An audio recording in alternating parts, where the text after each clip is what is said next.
Entonces, la tercera conclusión a la que llegaron las personas que estudian más a profundidad esta parte, Génesis 6:3, entonces ellos llegaron a una conclusión. Después de haber considerado en la palabra de Dios la información que la palabra de Dios daba acerca de las unidades de medida de tiempo consideradas en la palabra. Entonces, ellos llegaron al libro de Levítico. Llegaron al libro de Levítico y ahí en Levítico se dieron cuenta de que ahí hay una unidad de medida de tiempo, el jubileo. Entonces, cuando ellos consideran que un jubileo tiene 50 años y ellos están considerando una unidad de medida de tiempo en Génesis 6:3, más serán sus días, dice aquí Génesis 6:3, más serán sus días 120 años, entonces ellos dijeron, bueno, si nosotros tenemos 120 jubileos y cada jubileo tiene 50 años, entonces tenemos nosotros 6,000 años. Y ustedes dicen, bueno, ¿y 6,000 años qué? Bueno, cuando nosotros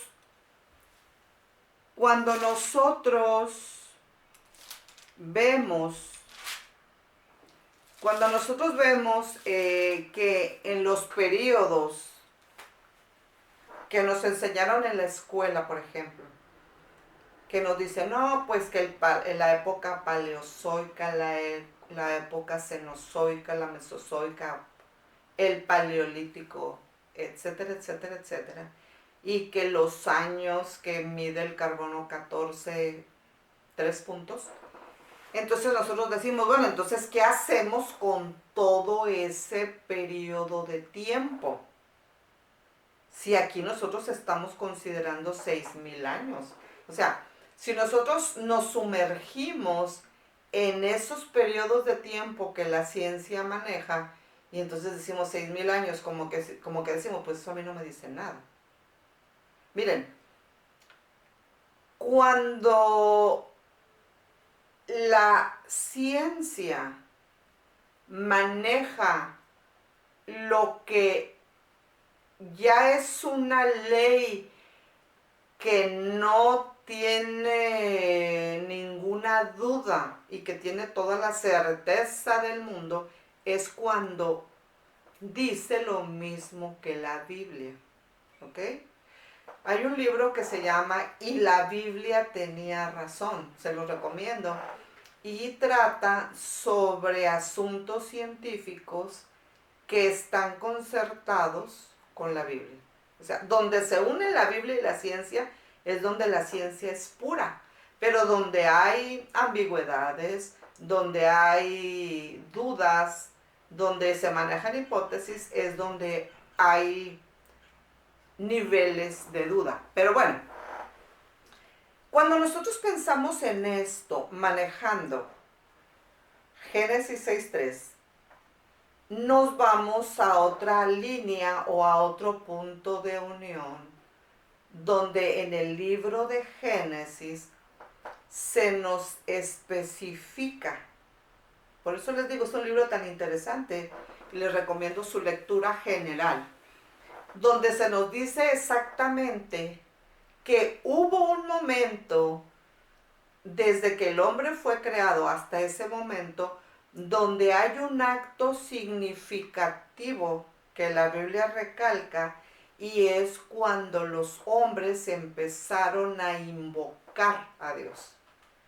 Entonces, la vida del hombre, la creación del hombre, empieza a tener ese significado exactamente cuando los hombres comenzaron a invocar el nombre de Jehová. Y estoy hablando específicamente del capítulo 4 del Génesis, en los versículos 24 al 26. Dice, si 7 veces será vengado Caín, Lamec en verdad 70 veces 7 lo será. Y conoció de nuevo a Adán a su mujer, la cual dio a luz un hijo, y llamó su nombre Set, porque Dios, dijo ella, me ha sustituido otro hijo en lugar de Abel, a quien mató Caín. 26. Y a Set también le nació un hijo y llamó su nombre Enos. Entonces los hombres comenzaron a invocar el nombre de Jehová. Y aquí está el meollo de la situación.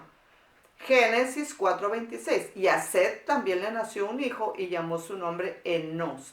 Entonces los hombres comenzaron a invocar el nombre de Jehová. Y esta es la frase decisiva.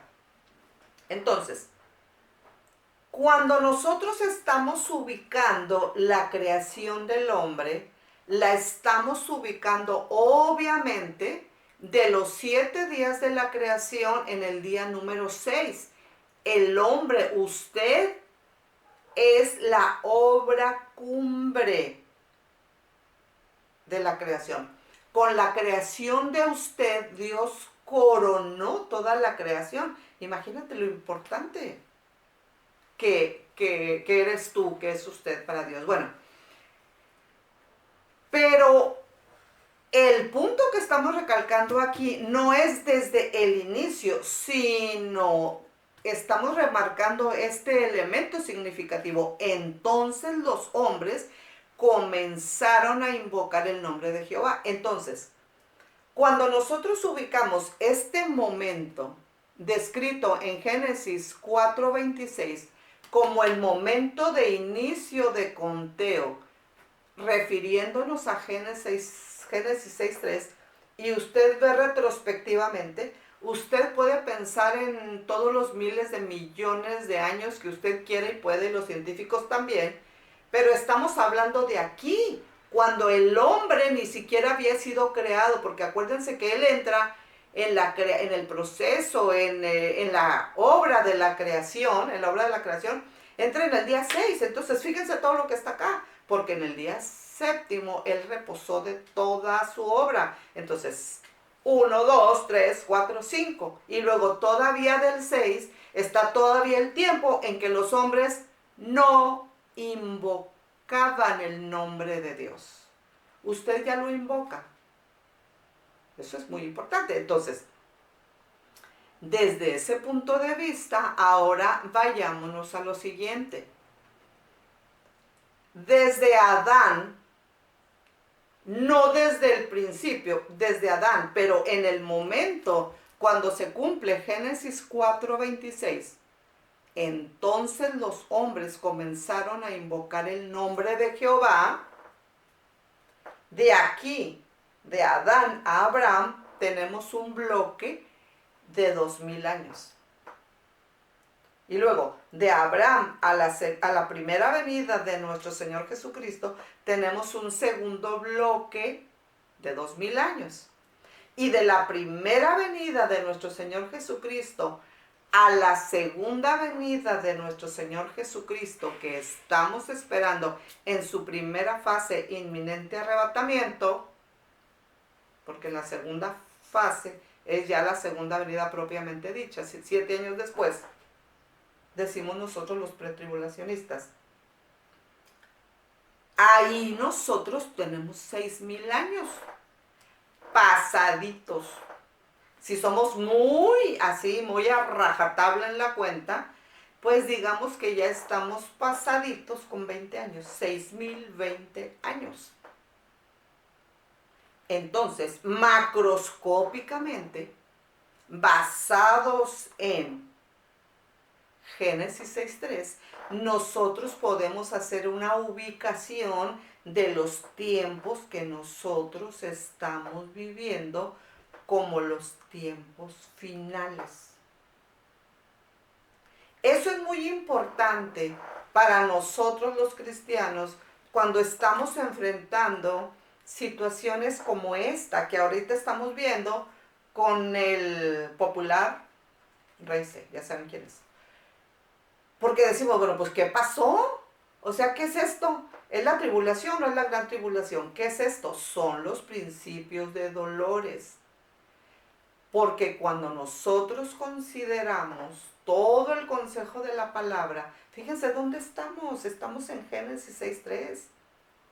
Dios nos habla siempre a través de su palabra.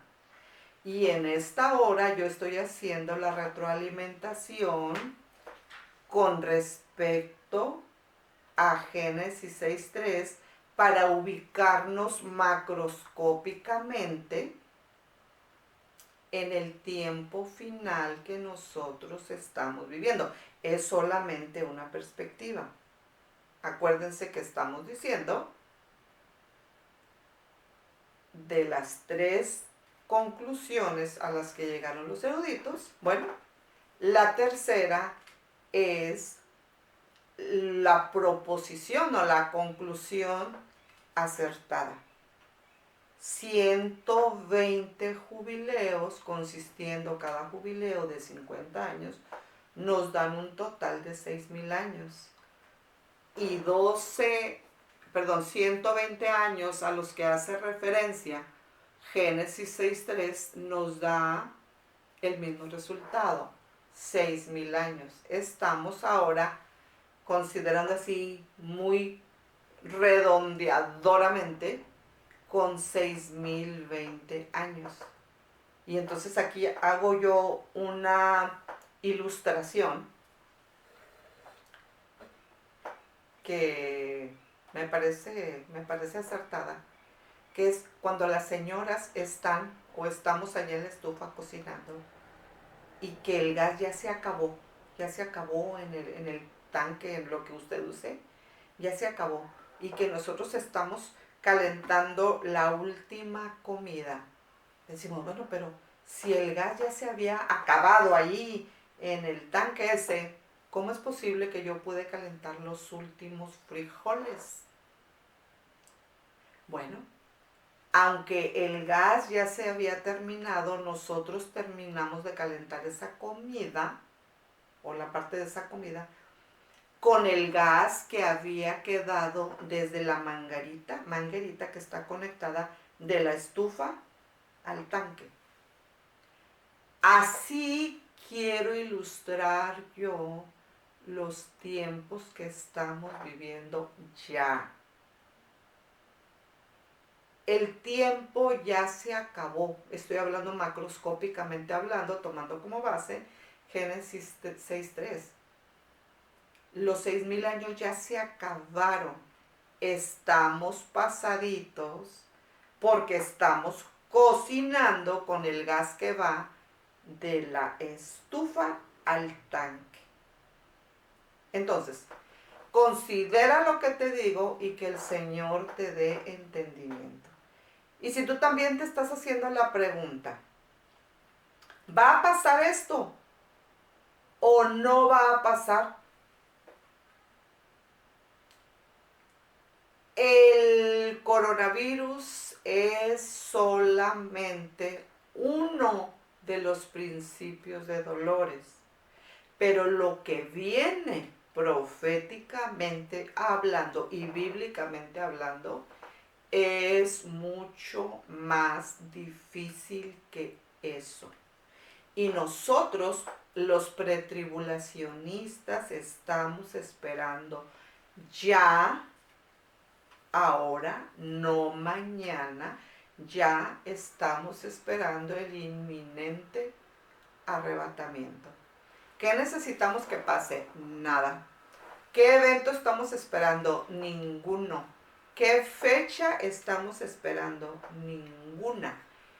El arrebatamiento de la iglesia, segunda venida de nuestro Señor Jesucristo, es inminente y yo lo comparo con la palma de la mano. Primera fase, primera parte de la segunda venida de nuestro Señor Jesucristo. Porque la segunda parte o la segunda fase de la segunda venida de nuestro Señor Jesucristo, yo la comparo con el dorso de mi mano. Segunda venida propiamente dicha, 7 años después del inminente arrebatamiento. Ahí estamos ahora. Pero si usted tiene mucho problema con aceptar eso, entonces piense que cada uno de nosotros podemos ser llamados ahora a la presencia de Dios, o dicho de otra manera, usted y yo podemos morir ahora porque somos simples mortales. ¿A dónde va a ir usted si muriera hoy mismo? Si muriera ahorita mismo. No vía inminente arrebatamiento, sino vía muerte. ¿Iría al cielo o iría al infierno? Entonces, necesitamos estar preparados ya para enfrentar la eternidad. ¿Usted está preparado para enfrentar la eternidad? Yo le recomiendo que le diga al Señor Jesucristo: Señor, tú ya me salvaste, hiciste la obra perfecta, no hay nada que quitarle ni que ponerle, la obra está perfecta. Él dijo: consumado es. De parte de Dios no hay ningún problema. Él nos salvó a todos. Absolutamente, murió por todos los hombres. Entonces, ¿por qué hay personas en el infierno? ¿Y por qué ahorita mismo, en esta fracción de segundo, están llegando muchas personas alrededor del mundo al infierno? Si Él ya nos salvó a todos, pues claro que murió por todos. Entonces, ¿no murió por los que están en el infierno? Usted sabe que ya hay gente en el infierno. Bueno, si no lo sabía, se lo digo. Miren, el problema no es ni el coronavirus, ni la tribulación, ni la gran tribulación. El problema es el infierno, porque nuestros días aquí son 70, 80 años. El asunto de importancia, sin minimizar lo anterior, es la eternidad. ¿Dónde vamos a pasar la eternidad? Nada más hay dos destinos finales que podríamos enfrentar en este mismo segundo. Es el cielo o el infierno. Yo le recomiendo que se prepare para enfrentar la eternidad diciéndole a nuestro Señor Jesucristo: te agradezco de rodillas que me hayas salvado. Te agradezco que lo hayas hecho porque nadie podía haberlo hecho por mí. Pero ahora yo te pido que tú seas el Señor de mi vida. ¿Saben por qué hay gente en el infierno? Y por qué hay gente que sigue llegando y que en este mismo instante está llegando al infierno. ¿Porque Jesús no nos salvó? Claro que no. Y vuelvo a preguntarles lo mismo. ¿Jesús no murió por ellos? ¿No murió por los que están llegando ahora al infierno? Claro que sí, Él murió por todos. Entonces, ¿cuál es el problema? El problema no es Dios. El problema es la decisión del hombre. Porque la parte de Dios, claro, la salvación está perfecta, ya está hecha. Pero la respuesta de nosotros es ceder el señorío de nuestra vida a Él, porque Él es eso y no menos que eso. Sí es Salvador, pero también es Señor. Entonces eso nos corresponde a nosotros. Entonces, yo voluntariamente le doy el señorío de mi vida. ¿Y qué quiere decir eso? Algo muy difícil y muy fácil. Yo le digo: yo quiero pensar, sentir y hacer todo lo que corresponde a la voluntad de Dios, a la palabra de Dios, porque nosotros tenemos la mente de Cristo. En otras palabras, yo me rindo a ti, te doy mi corazón. ¿Qué es el corazón? Tu intelecto, tu sentimiento y tu voluntad. Eso es. Pero no es que lo diga uno nada más de los labios para afuera. Señor, Señor, lean Mateo 7. Dios no quiere que tú le digas Señor, Señor.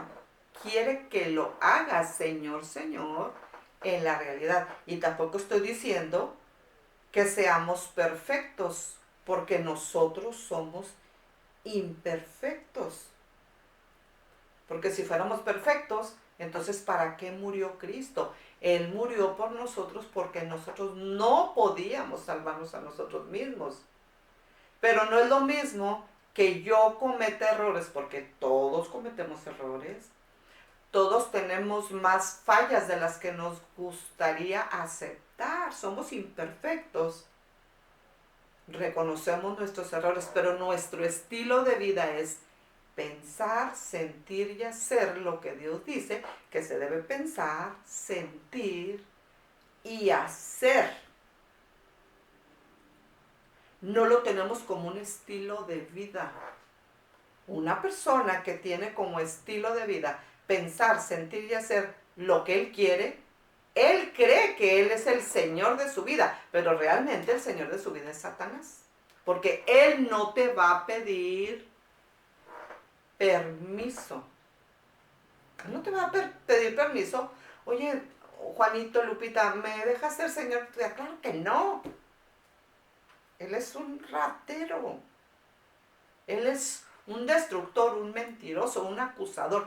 Él se va a meter y quizá de la manera que tú menos te imaginas. Entonces yo te invito a pensar, sentir y hacer la voluntad de Dios. Cuando tú le digas a Él que lo quieres tan bien como Señor, entonces tú ya estás entrando en eso que necesitamos para enfrentar la eternidad. El señorío de Jesús. ¿Es Jesús su Señor? Espero que sí. Ya lo salvó. Pero la parte suya es hacerlo voluntariamente el Señor de su vida. Muchas gracias por su atención. Es un privilegio siempre estar aquí. Y con todo el favor de Dios, nos vemos más adelante. Dios los bendiga.